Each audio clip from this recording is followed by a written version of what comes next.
동네에 이상한 할머니가 있었습니다. 오금순 할머니죠.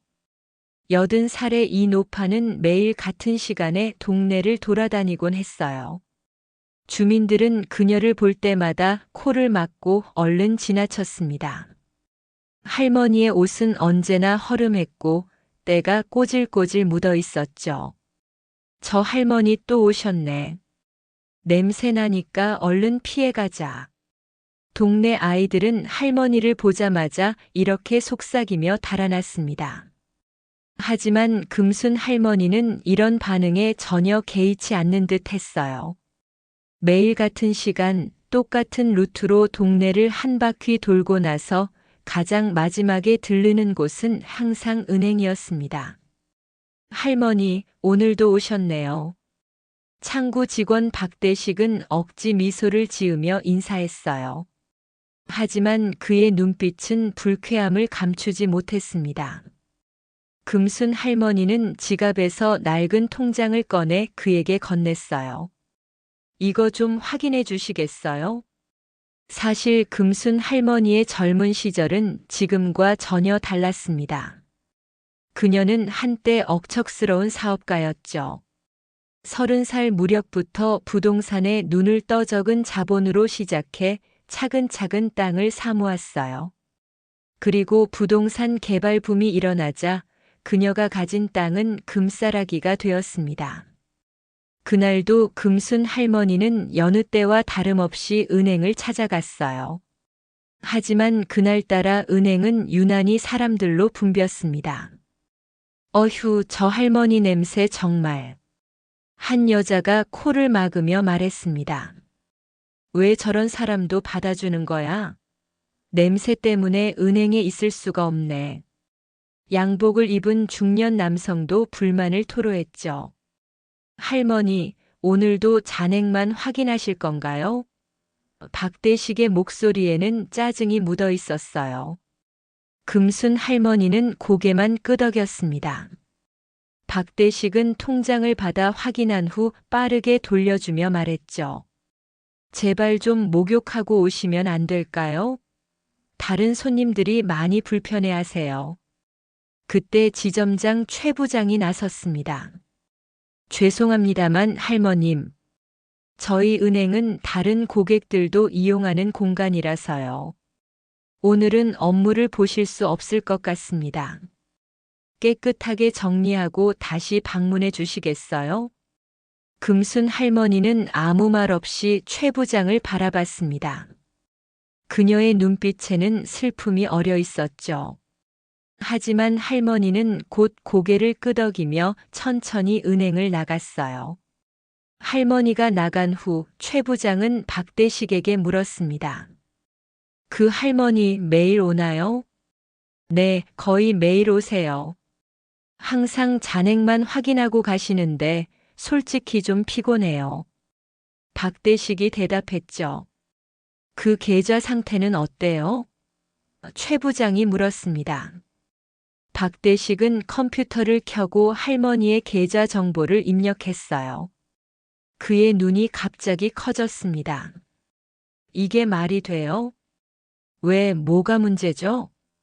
최 부장이 다가와 물었습니다. 저기요. 이 계좌에 50억 원이 넘는 돈이 있어요. 박대식의 목소리가 떨렸죠. 뭐라고요? 최 부장은 그의 모니터를 바라봤어요. 그리고 숫자를 확인한 순간 그의 얼굴이 하얗게 변했습니다. 화면에는 정확히 57억 8천만 원이라는 숫자가 표시되어 있었죠. 빨리 할머니를 찾아야 해요. 최 부장이 말했습니다. 이런 고객을 우리가 어떻게 대했는지 생각만 해도 끔찍하네요. 다음 날 은행 직원들은 금순 할머니의 과거를 파헤쳐 보기로 했어요.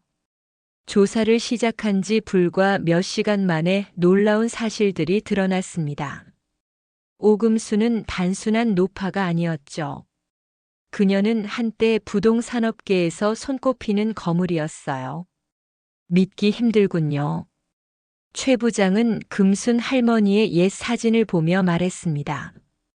사진 속 그녀는 세련된 정장 차림에 자신감 넘치는 표정을 짓고 있었죠.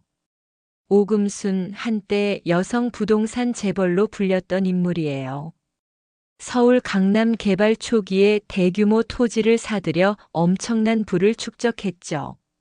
하지만 20년 전쯤 갑자기 모든 공식 활동을 중단했습니다. 여기 기사가 있네요.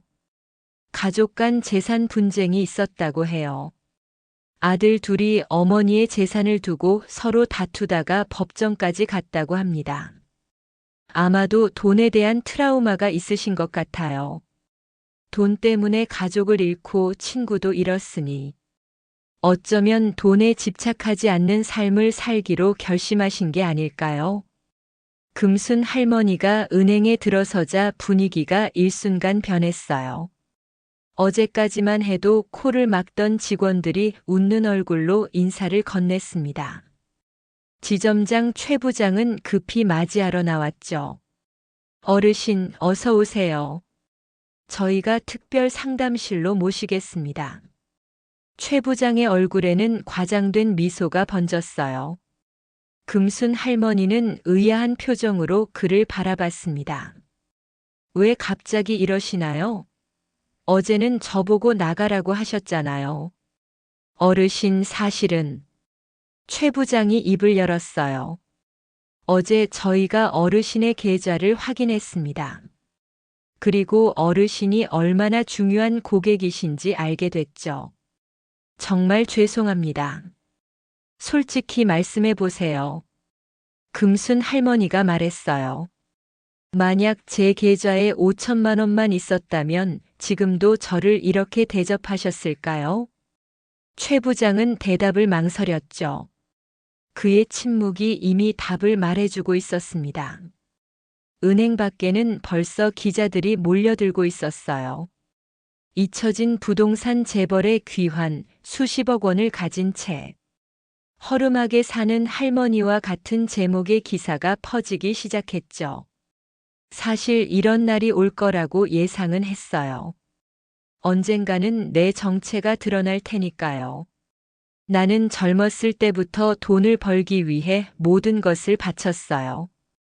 가족과의 시간도 내 건강도 모두 돈을 위해 희생했죠. 그렇게 해서 많은 부를 쌓았지만 정작 행복은 얻지 못했습니다. 할머니의 눈에 슬픔이 어렸어요. 내가 가장 사랑하는 사람들, 내 자식들까지도 점점 돈에만 관심을 갖기 시작했죠. 내가 죽으면 얼마를 상속받을지, 어떻게 하면 더 많이 받을 수 있을지, 그것만 궁금해했어요. 이제 결정했습니다. 내 남은 돈, 이 50억이 넘는 돈을 모두 기부하려고 해요. 맞아요. 이 돈이 나에게 행복을 주지 못했다면 적어도 다른 사람들에게는 도움이 되었으면 해요. 금순 할머니의 목소리에는 확신이 담겨 있었습니다. 다음 날 아침 금순 할머니는 평소와 달리 깔끔한 옷차림으로 은행을 찾았어요. 머리도 단정하게 빗었고 깨끗한 옷을 입고 있었죠. 은행에 들어서자 직원들이 일제히 고개를 숙여 인사했어요. 소문은 이미 동네 전체에 퍼졌고 모두가 금순 할머니의 진짜 정체를 알게 됐죠. 어르신, 정말 이 결정이 확실하신가요? 최 부장이 조심스럽게 물었죠. 네, 확실합니다. 금순 할머니의 목소리에는 흔들림이 없었어요. 오늘 내 모든 자산을 다른 은행으로 옮기고 그곳에서 사회복지재단에 기부하려고 해요. 다른 은행이요? 최 부장의 얼굴이 하얗게 변했습니다. 네, 여러분의 은행에 더 이상 내 돈을 맡기고 싶지 않습니다. 돈이 없는 사람을 어떻게 대하는지 충분히 보았으니까요. 하지만 떠나기 전에 한 가지 말씀드리고 싶어요. 금순 할머니가 말했습니다. 돈은 사람을 가리지 않아요. 하지만 사람들은 돈에 따라 사람을 가리죠. 이게 제가 평생 깨달은 교훈입니다. 그녀는 일어나 문을 향해 걸어갔어요. 그리고 문 앞에서 돌아보며 말했죠. 이 교훈이 여러분에게도 도움이 되길 바랍니다. 금순 할머니가 떠난 후 은행과 동네에는 큰 변화가 찾아왔어요.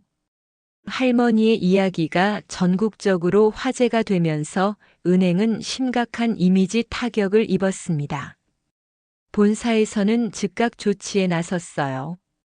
이번 사태의 책임을 물어 해당 지점장을 해임합니다. 최 부장은 하루아침에 직장을 잃었습니다. 20년 넘게 일해온 은행에서 쫓겨난 그는 큰 충격에 빠졌어요. 박대식의 상황도 나아지지 않았습니다. 그는 강등되어 지방 소도시의 작은 지점으로 발령받았어요. 결국 그는 견디지 못하고 은행을 그만두었습니다.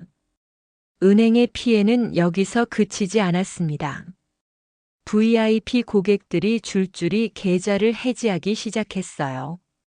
반년도 채 지나지 않아 그 지점은 적자에 시달리기 시작했고 많은 직원들이 일자리를 잃었습니다. 금순 할머니를 가장 심하게 무시했던 김씨 아줌마는 딸의 대학 등록금이 필요했지만 형편이 어려워 도움을 청할 곳을 찾고 있었죠. 하지만 금순 할머니가 기부한 돈은 특정 조건이 있어 개인적인 도움을 받을 수 없었습니다. 그렇게 시간이 흘러 3년이 지났습니다. 금순 할머니가 기부한 돈으로 오금순 복지센터가 문을 열었어요. 복지센터는 지역 아이들과 노인들을 위한 다양한 프로그램을 운영했죠. 어느 날 센터 개소식에 10살 정도 되어 보이는 소년이 찾아왔어요.